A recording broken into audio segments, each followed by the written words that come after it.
La Organización Panamericana de la Salud advirtió el martes sobre el avance de la pandemia del nuevo coronavirus en Latinoamérica. No puede haber duda, nuestra región se ha convertido en el epicentro de la pandemia de COVID-19. Con un total de 726.921 casos y 39.560 muertes reportadas al 25 de mayo, América Latina superó a Europa y Estados Unidos en el número diario de infecciones.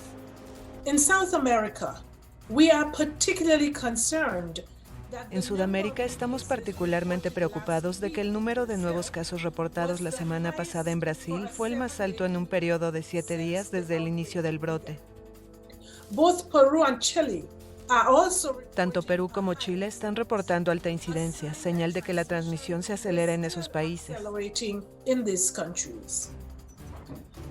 Etienne llamó a los países a no bajar los esfuerzos para frenar los contagios que se estiman superiores que los detectados por la falta de pruebas realizadas. Para la mayoría de los países de las Américas, ahora no es momento de relajar restricciones o desescalar estrategias preventivas. Ahora es tiempo de permanecer firmes, vigilantes e implementar agresivamente medidas de salud probadas. La OPS recomienda una combinación de medidas de distanciamiento físico de la población, realización de pruebas diagnósticas y preparación de los servicios de salud.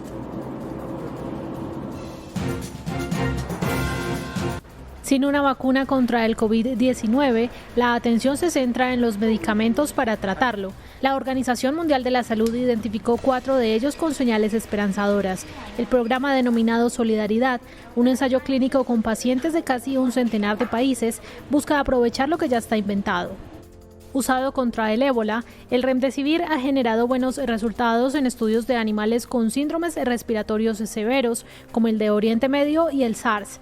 Por su parte, el lopinavir o ritonavir es el tratamiento autorizado contra el VIH, mientras que el interferón beta-1A se usa para tratar la esclerosis múltiple. Finalmente, la hidroxicloroquina, que trata el paludismo y las afecciones reumatológicas, estuvo sobre la mesa, hasta que la OMS detectó que quienes lo usaban tenían un mayor índice de mortalidad. Y aunque lo sacó temporalmente de su baraja de opciones, países como Estados Unidos, Brasil y ahora la India lo defienden. Mirando el riesgo-beneficio, concluimos que posiblemente es más el beneficio. También descubrimos que no hubo efectos secundarios importantes, excepto náuseas. Con la hidroxicloroquina por fuera de competencia, el remdesivir lleva ahora la vanguardia. Estamos comenzando un nuevo ensayo para pacientes seleccionados de un medicamento antiviral llamado remdesivir. Ya se han obtenido algunos resultados iniciales prometedores en pacientes con coronavirus, con datos que sugieren que se puede acortar el tiempo de recuperación en alrededor de 4 días. La carrera por encontrar un tratamiento efectivo es tal que el uso de emergencia del remdesivir ya fue aprobado en Estados Unidos y la Unión Europea anticipó que podría tomar una decisión similar.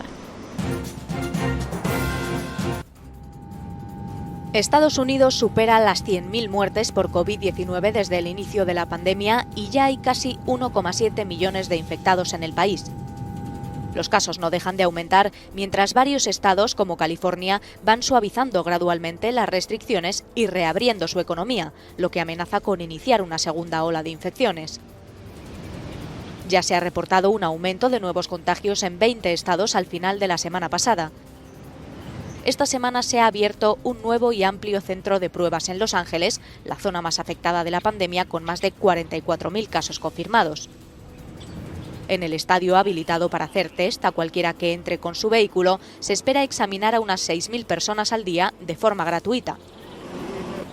La esperanza es que las pruebas masivas y la rápida identificación de la COVID-19 frenen la propagación.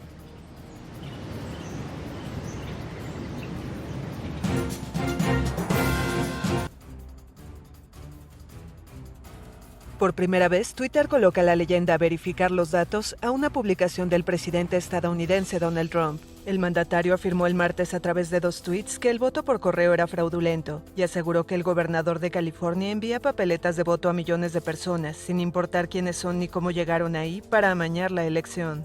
Al pie de esos 2 tweets, la red social publicó el enlace "Obtenga la información sobre las votaciones por correo". Con el enlace, los usuarios acceden a un mensaje que señala que las afirmaciones del mandatario son infundadas, citando información de varios medios, entre ellos CNN y el Washington Post. El señalamiento desató la cólera de Trump, que acusó a la red social de interferir en las elecciones de noviembre. Los tweets violaron una política ampliada recientemente por Twitter, según informó la empresa con sede en San Francisco. Hace 2 semanas, la plataforma reforzó sus reglas para luchar contra la desinformación sobre la pandemia del nuevo coronavirus, ampliando los tipos de mensajes que pueden ser señalados por los usuarios como potencialmente engañosos o controvertidos. Tras los intentos de manipulación durante las anteriores elecciones presidenciales estadounidenses y el referéndum del Brexit en 2016, las redes sociales han sido acusadas con frecuencia de aplicar un doble rasero en su lucha contra la desinformación. Twitter, por ejemplo, decidió prohibir los anuncios con carácter político en su plataforma, pero eso no ha impedido que Trump siguiera tuiteando sobre todo tipo de asuntos con declaraciones tajantes.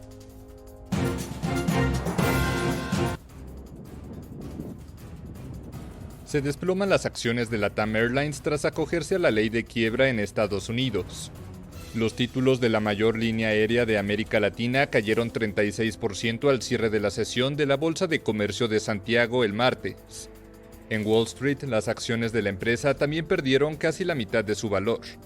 La decisión de LATAM incluye a sus filiales en Chile, Perú, Ecuador y Colombia, debido a la drástica caída de la actividad causada por la pandemia del nuevo coronavirus, que obligó al cierre de fronteras en muchos países.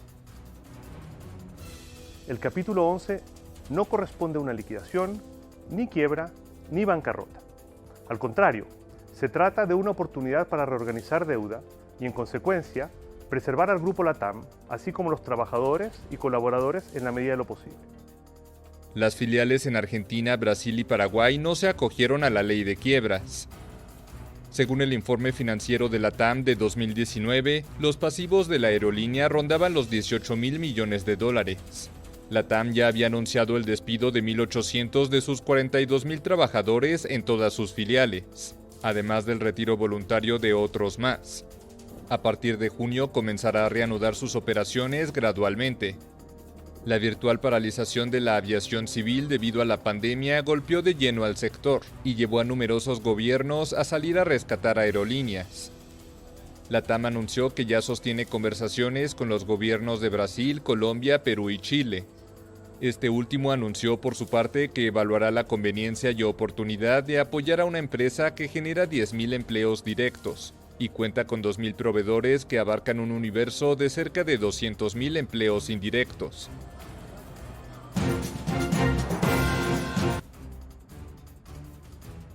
Nayib Bukele sigue la senda de Donald Trump, coincidiendo con la llegada a El Salvador de una partida de 250 respiradores portátiles donados por Estados Unidos. El presidente salvadoreño ha revelado que él también consume hidroxicloroquina a modo de prevención ante la pandemia de la COVID-19. El mandatario ha pedido a la OMS que revise su decisión de retirar la cloroquina de los protocolos de atención a la COVID-19 y ha ensalzado el gesto de amistad de Washington.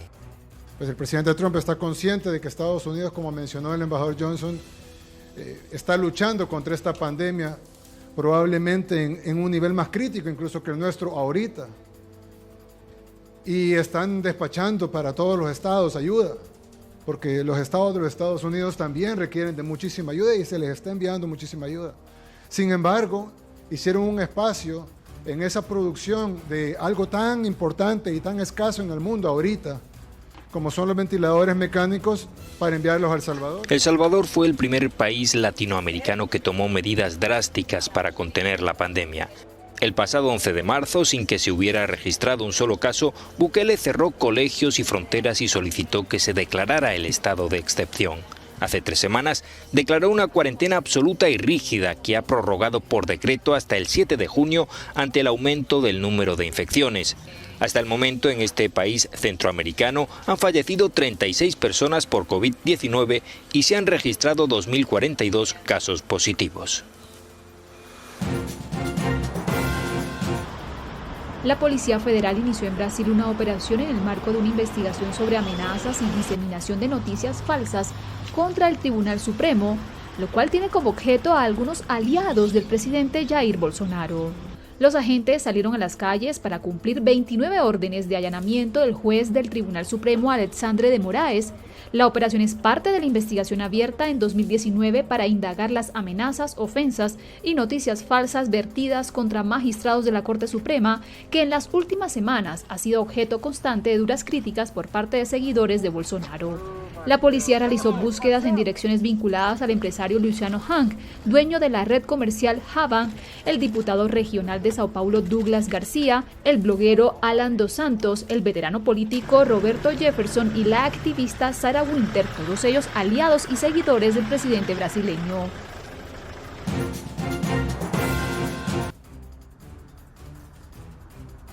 Los comercios vuelven a cerrar en Buenos Aires. Las grandes avenidas de la capital argentina lucieron el martes con sus tiendas cerradas por nuevas restricciones impuestas por un repunte de contagios del nuevo coronavirus. Solo las esenciales, entre ellas alimentos y medicamentos, permanecieron abiertas al público. Se suman también bares que venden comida para llevar. Algunas tiendas han cambiado de rubro para vender artículos como mascarillas, alcohol en gel y otros productos vinculados a la prevención de la COVID-19. Tuvimos que reinventarnos sobre el momento. Hicimos bastante tiempo de cuarentena sin trabajar hasta que, nos vimos en la obligación de empezar a trabajar para tener un ingreso, aunque sea para pagar algunos gastos.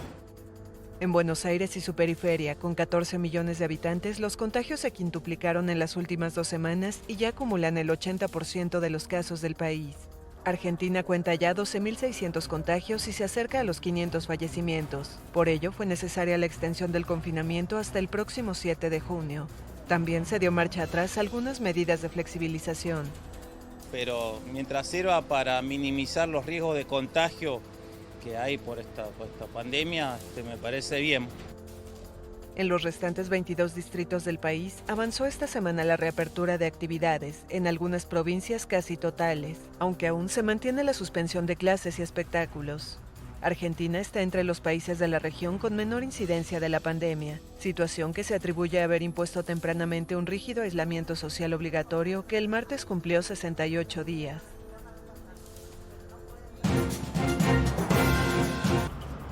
El Hospital Juárez en México, con 173 años de funcionamiento, hoy es la cuna que alberga a cientos de personas que esperan recuperarse del COVID-19. El hospital se ha visto obligado a reestructurarse con el fin de atender la demanda de pacientes y poder preservar la vida de quienes llegan a él. Se han instalado zonas especiales para la enfermedad y en estas mismas áreas se han visto obligados a compartir el mismo espacio quienes se recuperan o quienes están al borde de la muerte. Según el doctor José Antonio Vega, encargado del área de COVID Norte, asegura la lamentable situación con quienes ingresan bajo este diagnóstico.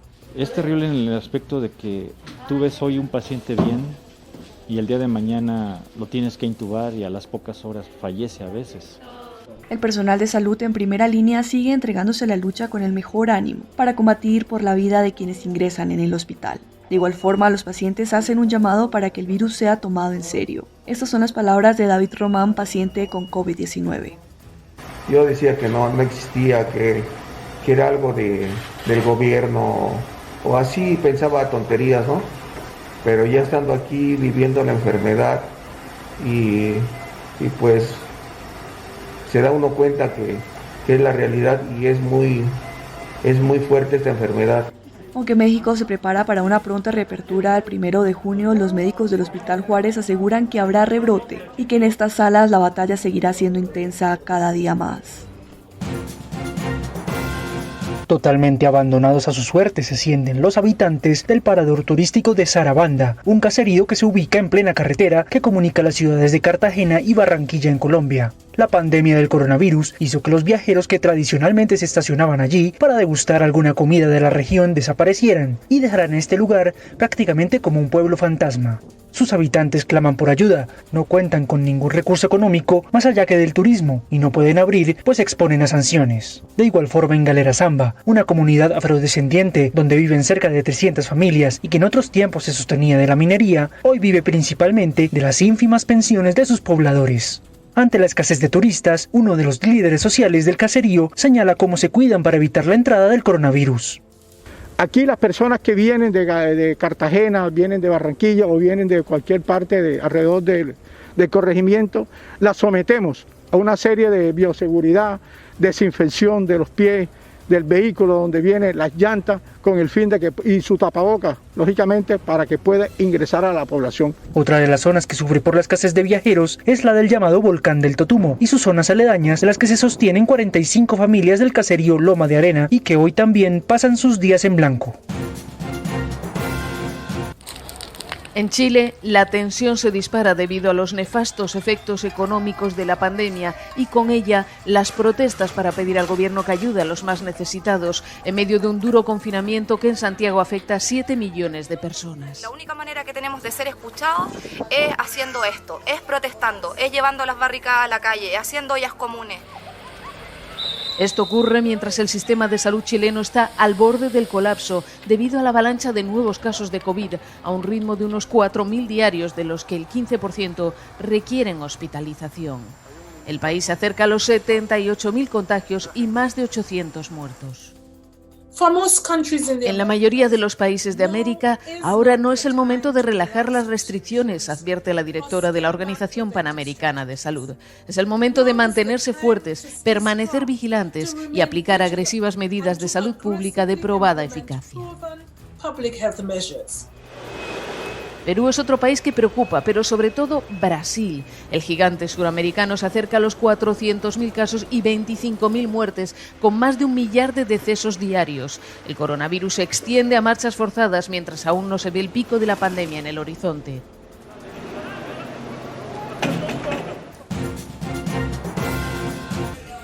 Esta vez ha sido el turno de bares, restaurantes, cafés y hoteles. Israel prosigue su rápida desescalada tras la pandemia del coronavirus con estos negocios que han abierto al público tras casi 3 meses de cierre.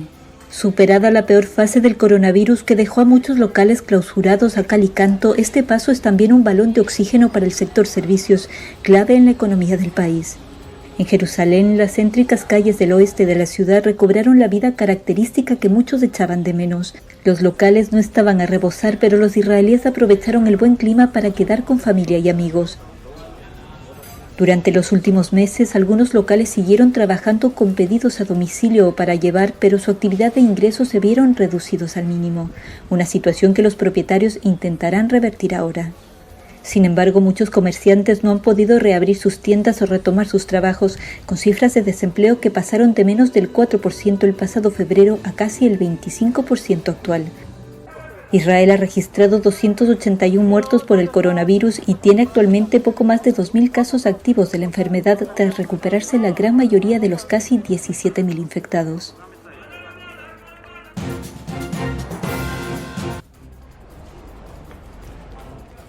Preocupación en Corea del Sur. El país registró el miércoles el mayor aumento de los casos del nuevo coronavirus desde hace 7 semanas.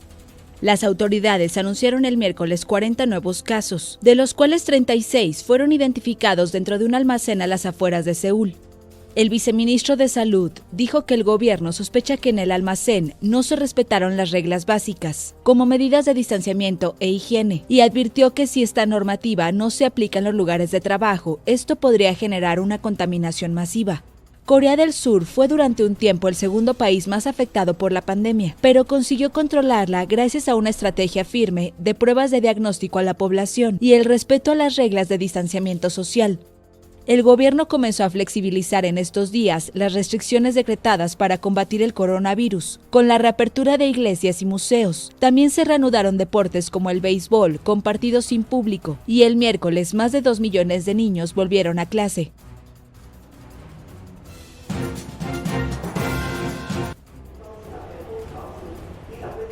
Dentro del Parlamento de Hong Kong, el debate de un polémico proyecto de ley. Afuera, un fuerte dispositivo policial para impedir manifestaciones. La policía dispersó el miércoles con disparos de proyectiles de gas pimienta a un centenar de activistas que intentaban protestar contra el estudio de un proyecto que pretende castigar hasta con 3 años de cárcel cualquier ofensa al himno nacional de China. El texto es acusado por el movimiento pro democracia de atentar contra la libertad de expresión y tiene lugar tras la decisión de Pekín de imponer a Hong Kong una ley sobre la seguridad nacional para prohibir el terrorismo, la secesión, la subversión y la injerencia extranjera. La gente tiene derecho a protestar y venir a la asamblea, así que creo que esto es definitivamente un abuso de poder que bloquea todas las asambleas pacíficas y todas las solicitudes de manifestaciones. China está enojada con los hongkoneses, especialmente con los aficionados al fútbol, que abuchean el himno nacional para expresar su cólera hacia Pekín. La próxima semana se hará una tercera lectura del texto, después de la cual el proyecto se convertirá en una ley si es aprobado.